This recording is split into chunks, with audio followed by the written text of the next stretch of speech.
When it comes to artifacts and weapons, fantasy and comics are filled with them, but none of them bear such a close connection to the wielder as the Power Sword. Imprinting a lasting image of Prince Adam pointing it at the heavens, the sword has shaped the vision of generations. Today, we call upon Grayskull as we explore the Eternian artifact, HeMan's Sword of Power. But before we go into our explanation, we have a very small request. If you like our content, please support us by subscribing to our channel. This is a small click for you, but for us it means a lot. Thank you. Let's begin.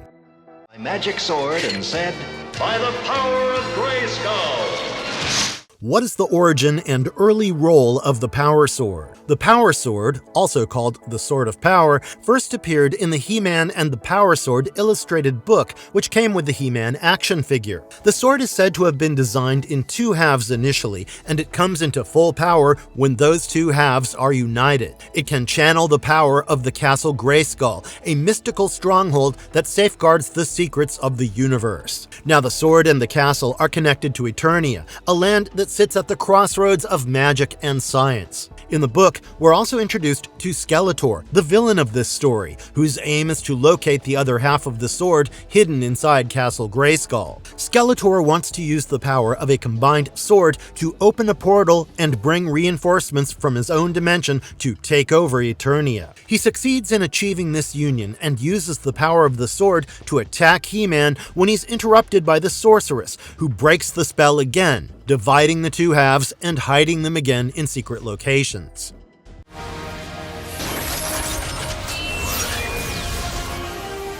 How does the Power Sword transform Prince Adam into He-Man? Perhaps one of the catchiest phrases in pop culture comes from He-Man and the Power Sword. When Prince Adam, who received the sword from the sorceress of Castle Grayskull, holds the sword above his head in his right hand and declares, "By the power of Grayskull," he is transformed into He-Man, the most powerful man in the universe. He finishes this transformation by completing the phrase with, "I have the power." The sword actually acts as a conduit between Prince Adam and the power of Castle Grayskull, imbuing him with magical abilities. There's a bright flash of light and thunder, and Prince Adam goes through a physical change, where his body morphs into that of He-Man, who has huge muscles and great strength. The effect is not limited to him. It also changes his cat, Cringer. Cringer is usually shown as a fearful cat who gets scared easily, but with the sword's power, it changes into a ferocious armored tiger who acts as He-Man's ally in battle as well as his steed. Additionally, the change is not just physical. Prince Adam also gains confidence and moral strength. The sword ensures that He-Man follows the path of justice and compassion. How does Skeletor use the Power Sword and its connection to Castle Grayskull's jaw bridge? In the second illustrated book, King of Castle Grayskull, it's revealed that the two halves of the sword are now hidden. In the previous book, when the sorceress broke the spell, she also made the sword the only key that could open the castle's jaw bridge when inserted into the magical lock. One half is hidden at the highest point of Eternia, while the other is hidden beneath the hardest rock. These places are, respectively, the top of the Stratus Mountain and the place where He-Man built his home in the last book. Whoever unites these two halves can claim the throne of Castle Grayskull. Predictably, Skeletor schemes to do just that. The halves are eventually brought together and the jaw bridge is open. But before Skeletor can enter the castle and claim victory, He-Man engages him in combat and destroys his plans. The spirit of the castle, in the end, sends the two halves of the sword in separate dimensions, which would be extremely difficult for anyone, especially Skeletor, to find.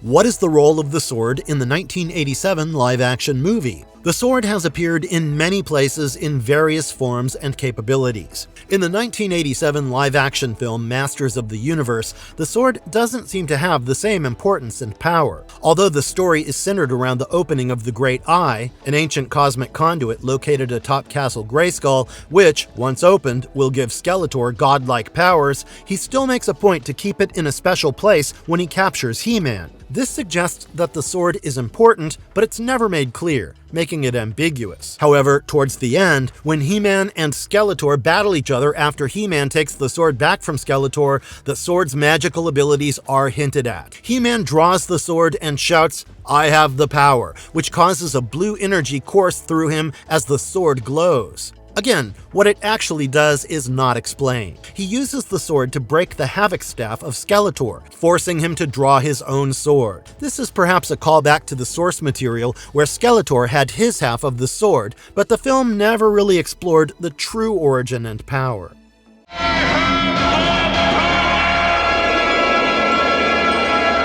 How did the Power Sword change in the New Adventures of He-Man? The New Adventures of He-Man takes a very different direction. Launched in 1989, this series places He-Man into the far future to an alien planet called Primus, which is embroiled in a conflict with the evil forces of the mutants from Denebria. The sword is redesigned to suit the setting, moving away from the traditional medieval look to more of a high-tech weapon. It's sleeker in design and also has the added ability to shoot glowing firebolts. Another major change is how Prince Adam transforms into He-Man. His battle cry changes from "by the power of Grayskull" to the new version, "by the power of Eternia." In the He-Man mini-comics that accompany the series, it's explained that the power of Castle Grayskull has been transferred to the starship Eternia, a futuristic vessel that serves as the new base for the heroes. This, however, is not clearly explained to the viewers of the animated series. The series also is devoid of Cringer the Cat and She-Ra, He-Man's twin sister who wields the Sword of Protection in the original series.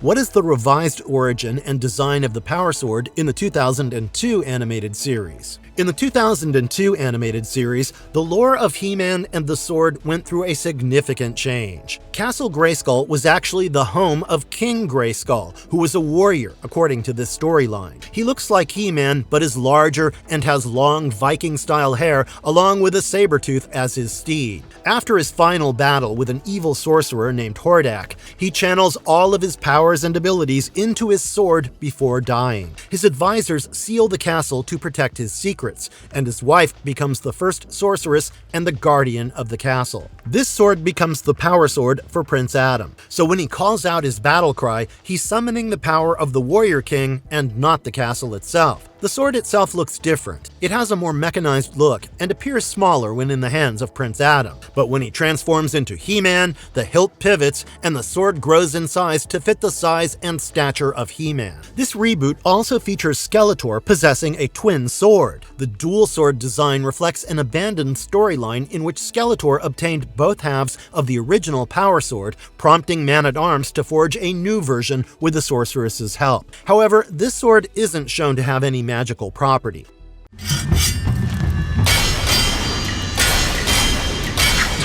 What powers does the Power Sword grant to its wielder? Among the many powers and abilities the Power Sword has, the most prominent is the transformation of the wielder, as we see in the case of Prince Adam. The sword gives him superhuman strength and resilience. It also makes him larger and more muscular in shape and size. Mentally, it provides great courage and wisdom to fight enemies and protect the world. As He-Man, the sword provides the ability to deflect energy blasts to the wielder. It's also capable of slicing through almost any metal or material. It can also protect He-Man from physical as well as magical attacks. Since it's connected to Castle Grayskull, it also provides all the wisdom and the vast repository of information about the universe, as well as the guidance and protection of the sorceress. It can also form barriers to protect from enemies. For its allies, it's depicted to have healing powers and the ability to stabilize environments. In other adaptations, we've seen that it can vary in size and shoot out energy bolts.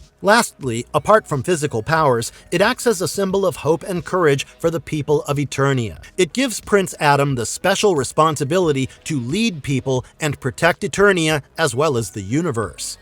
What is the Sword of Protection, and how does it differ from the Power Sword? Princess Adora, Adam's twin sister, is the wielder of the Sword of Protection. It's a sword identical in design to the Power Sword. This transforms Adora into She-Ra and gives her abilities similar to those of He-Man. The only difference is that the hilt of the Sword of Protection has a jewel embedded in the hilt, and the transformation is triggered by calling "For the Honor of Grayskull." The embedded jewel is the key to the power of the sword. If damaged, Adora is not able to transform into She-Ra. This jewel or stone was made by the goddess of Grayskull to channel the powers of Grayskull if needed. The sword itself is a duplicate of He-Man's sword because the goddess believed that Adora's destiny would require her to use these powers at some point. One major difference between the two is that She-Ra's sword has the capability to change its shape, while the Power Sword cannot. It can turn itself into a shield, a lasso, a helmet, or a flaming blade on spoken command. She can also channel the mystical powers of the planet Etheria itself, which can increase her abilities. Other storylines have also expanded the lore of this sword. In the 2015 DC Comics series He-Man: The Eternity War, the sword was created as a failsafe if the Power Sword fell into the wrong hands or the wielder became corrupted. In the Netflix show She-Ra and the Princesses of Power, it's shown that there have been previous owners of the sword, and hence She-Ra is more of a title than a particular individual.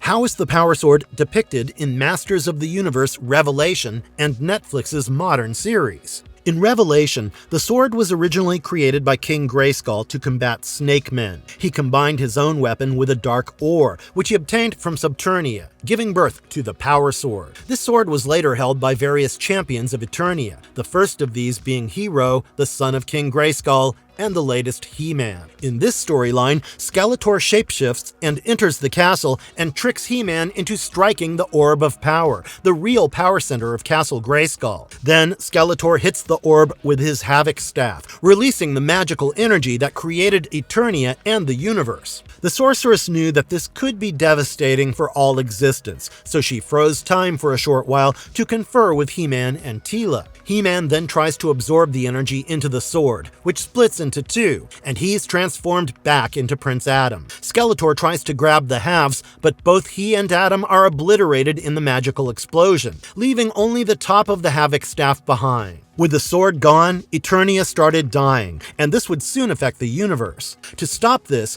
Teela takes on the responsibility of uniting the two halves that have returned to their places of origin. In the Netflix series, the sword is kept in the castle for 1,000 years before it was used. It was protected by the sorceress Eldris. The royal decree protected it for centuries until power-hungry Prince Keldor attempted to take it by abducting Prince Adam. Upon entering the castle, Eldris gave Keldor a choice between a scepter and the sword in exchange for Adam's safe release. He chose the scepter, corrupting it with his evil, turning it into havoc and disfiguring himself in the process. He demanded that Eldris restore him, but when she refused, he attempted to attack her. Adam intervened by picking up the sword, which was deemed as an action of a worthy champion. Eldris sensed that this might lead to a bigger problem, so she decided to send them all away to protect Adam and Castle Grayskull from Keldor. King Randor, Adam's father, found the sword, and to protect it from nefarious hands, sent it to be hidden in the vaults of Eternos.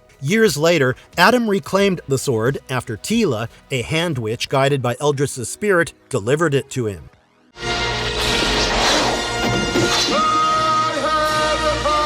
What makes the Power Sword unique compared to other magical weapons? Unlike other weapons found in fantasy, the Power Sword is more than just a magical weapon. While Excalibur, or Sword of Gryffindor, has magical abilities, the Power Sword holds Eternia and the universe together. Its existence is essential to the balance and maintenance of the world, giving it more cosmic significance, as we see in Revelation. It's also a conduit to knowledge and secrets of the universe. While Thor's Mjolnir has the same requirement of being worthy of the Power Sword, the knowledge and wisdom that comes along with the sword sets it apart from other weapons.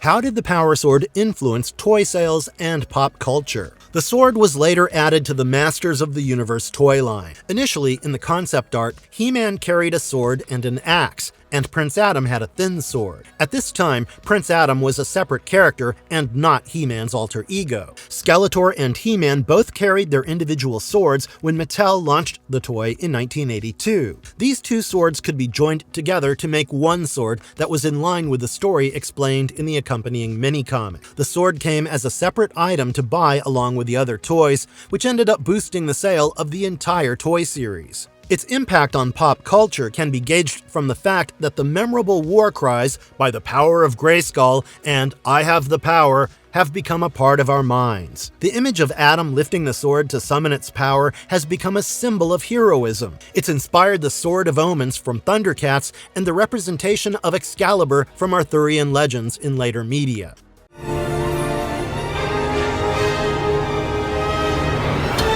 Conclusion. With such a huge impact on pop culture and a strong recall value, He-Man and the Power Sword remains one of the most recognizable images in fantasy and comics. It's a story that continues to be retold every few years. When did you see He-Man for the first time? Do you have toys from this collection? Let us know, and we'll see you in the next episode. And if you liked our content, don't forget to leave a like and subscribe to us if you haven't already. Have a good one, and be safe. Thanks, everyone.